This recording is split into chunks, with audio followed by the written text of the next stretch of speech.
Dieu n'échappe pas au sentiment de se sentir trop souvent abusé par ses enfants, surtout quand ceux-ci se comportent comme ces étudiants qui n'entrent en contact avec leurs parents qu'au moment où ils sont à court d'argent.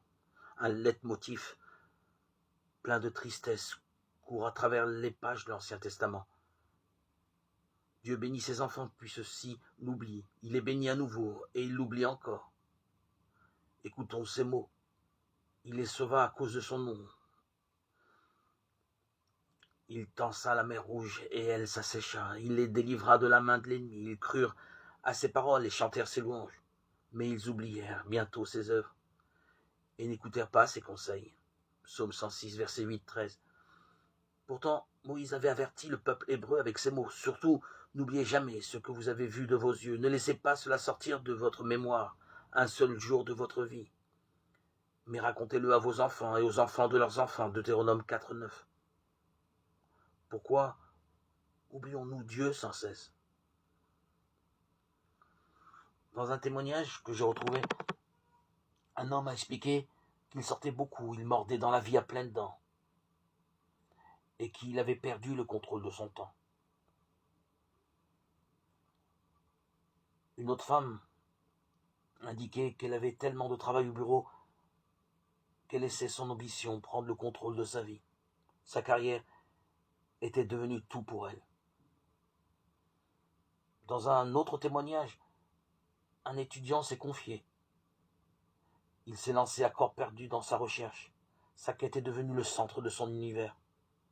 Et il a poussé, peu à peu, Dieu à la périphérie, avant de l'oublier. Voici quelques témoignages que j'ai recueillis qui peuvent un peu nous éclairer sur nous-mêmes, sur ce que nous faisons de Dieu dans notre vie. Réfléchissons un moment. Cela en vaut-il la peine?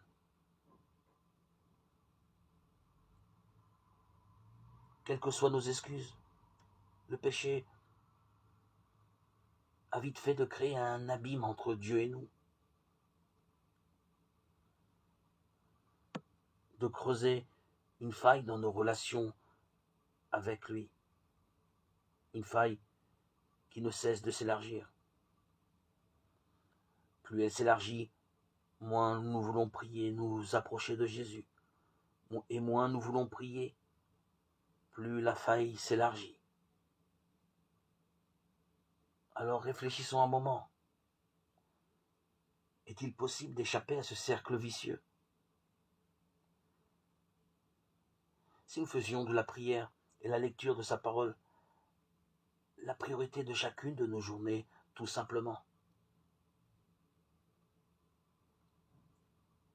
nous serons de toute évidence réconciliés avec le Seigneur.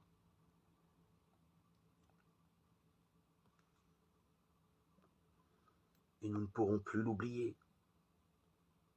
N'oubliez pas Dieu.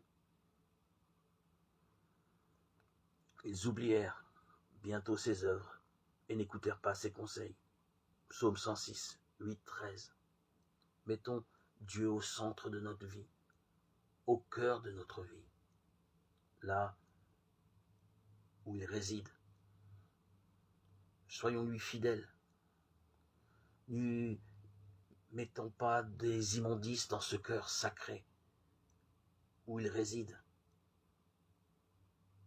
où il a mis son esprit, ce temple dans lequel nous prions quotidiennement nous permet d'être en relation avec lui.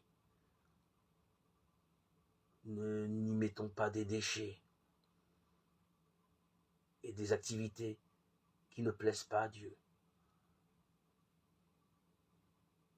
qui créent la division en nos cœurs et malheureusement le chasse de nos cœurs et de notre esprit, ce qui nous mène à l'oublier.